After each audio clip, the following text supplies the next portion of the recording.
Downtown Mount Vernon residents were saved again, and downtown businesses were saved again.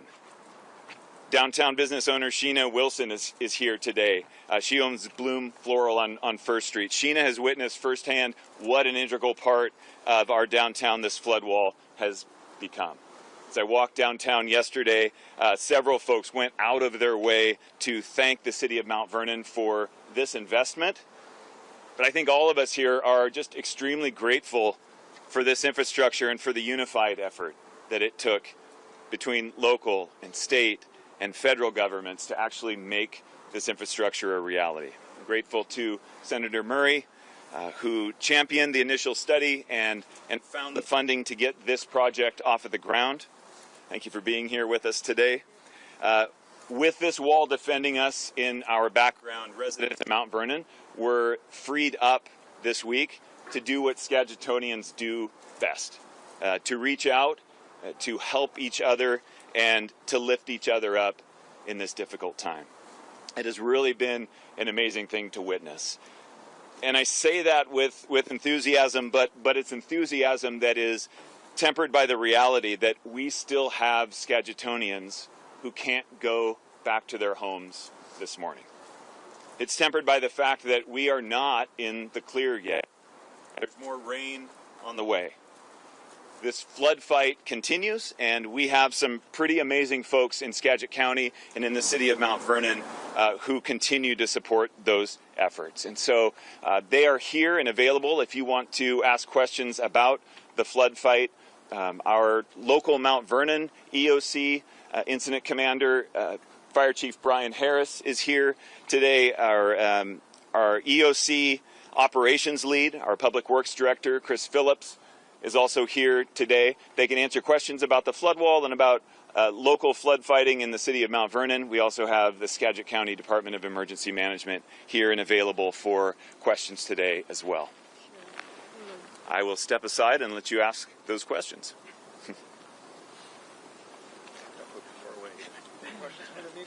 Where do things stand right now, and what's in store? I should ask, what's in store for next week, and what's your message to Washington Countyans? I think the best answer to that is no. Who knows what's coming? All right, I'm Reed Wolcott, Warning Coordination Meteorologist with the National Weather Service in Seattle. The bottom line is we're not done. You know, this event is basically partway through at this point in time. While today is a nice sunny day up here in beautiful Skagit County, we are looking forward towards the next event. We have additional rainfall, another atmospheric river on the way. It is expected to bring significant rainfall once again to the headwaters of the Skagit River and up and down the Cascades. That will bring another round of flood. Specifically for the Skagit River, we're looking at anywhere between 4 and 7 inches of additional rainfall in the mountains. That's expected to bring the rivers up to at least moderate flood stage once again, if not over major flood stage. The high-end scenarios bring it up to near where it crested yesterday morning, just after midnight. One of the big reasons for this is the rainfall that we had before filled the dams upstream. So they're emptying as fast as they can, but there is not a lot of space up there for additional rainfall, which means that we can't hold back that much water. So it doesn't take as much rainfall to cause the level of flooding that we saw the other day. And again, while the most likely scenario is not as significant as we saw, it is still well within the range of possibilities that we end up right back where we were yesterday morning. In addition to that, we're looking at this next system bringing in much stronger winds. We didn't really see a ton of wind with the last one. We're looking at a 75% chance of at least 45 mile per hour gusts, about a 50% chance of gusts over 50. That's significant. Doesn't sound significant because, we deal with that kind of wind here in the Northwest all the time. But as you may have seen, as you've driven around the region, we are completely saturated. There are still trees submerged. Soils are extremely loose. It does not take 50-mile-an-hour winds to knock over trees, cause power outages, fall onto vehicles, houses, etc. That is a significant concern as response efforts go on. And not only the safety of the people who live here, but the safety of the people who are responding to this disaster.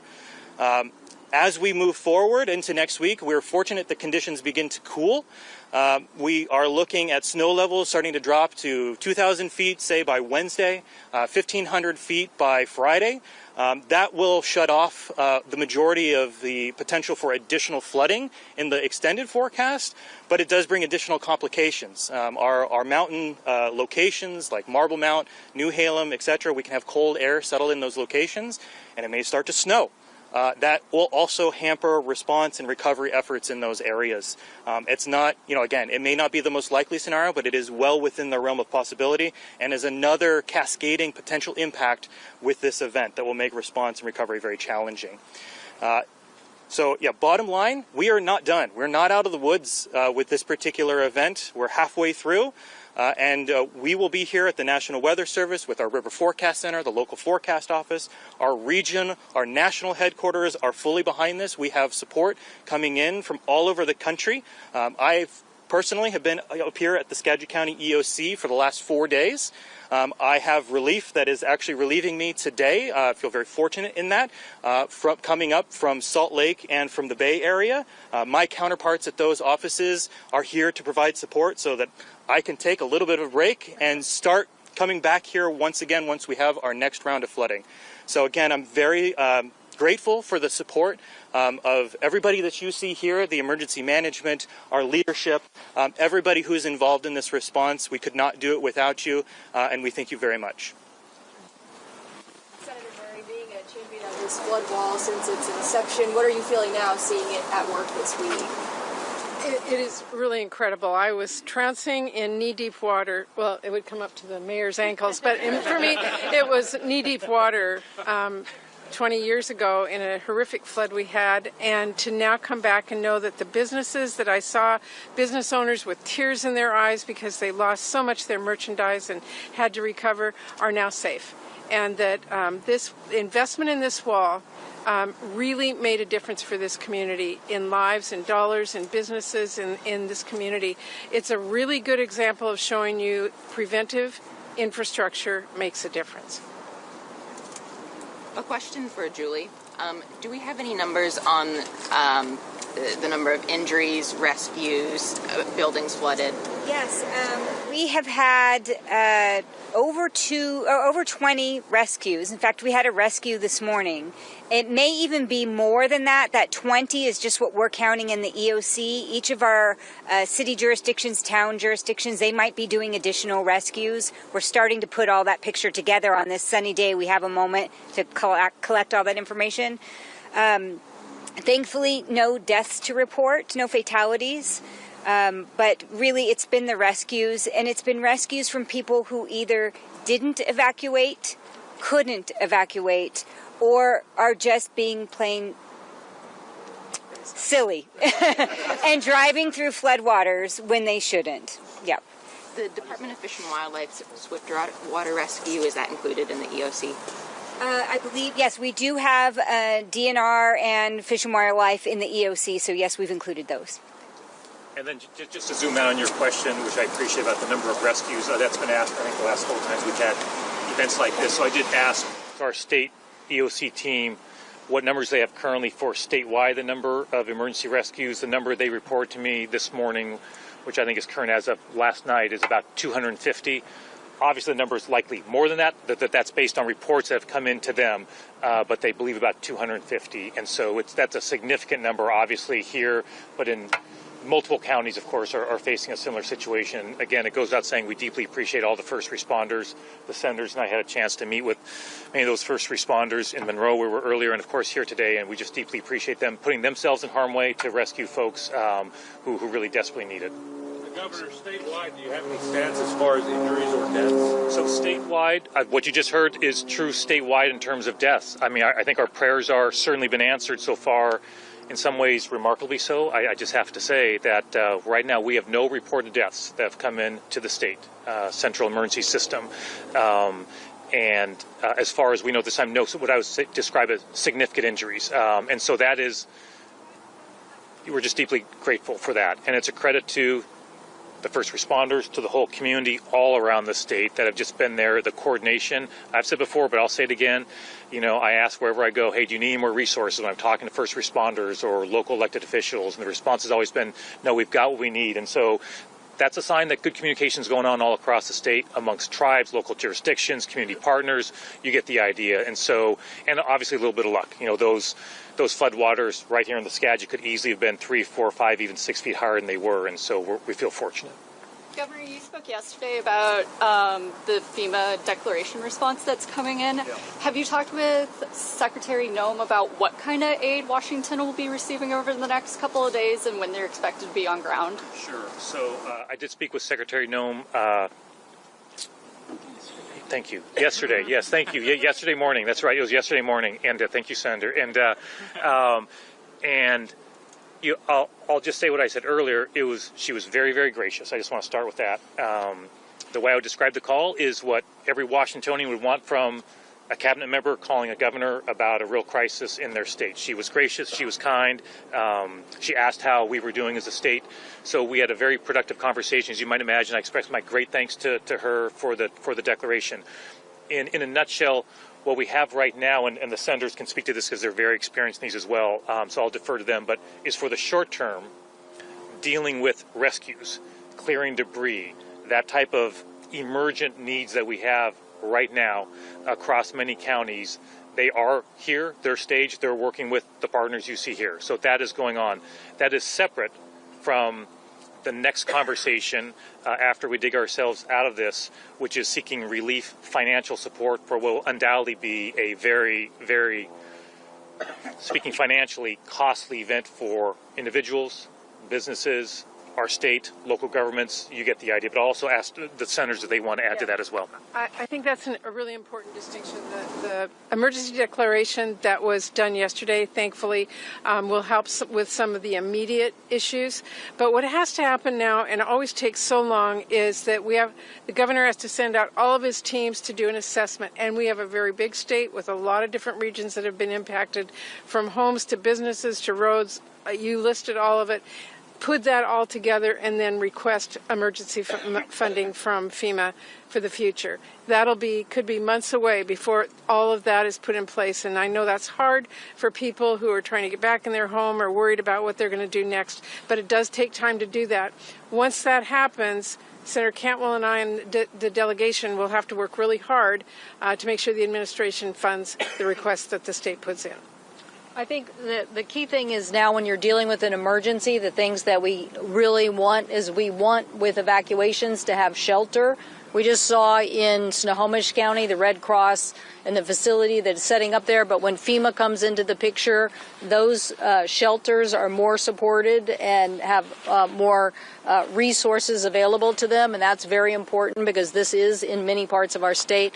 Secondly, we need their help in clearing these roads. And we have some very big economic drivers to our state. When you think about a border crossing at Sumas and you think about Highway 2 and its economic impact, Highway 12, we will need their help in trying to stabilize those situations.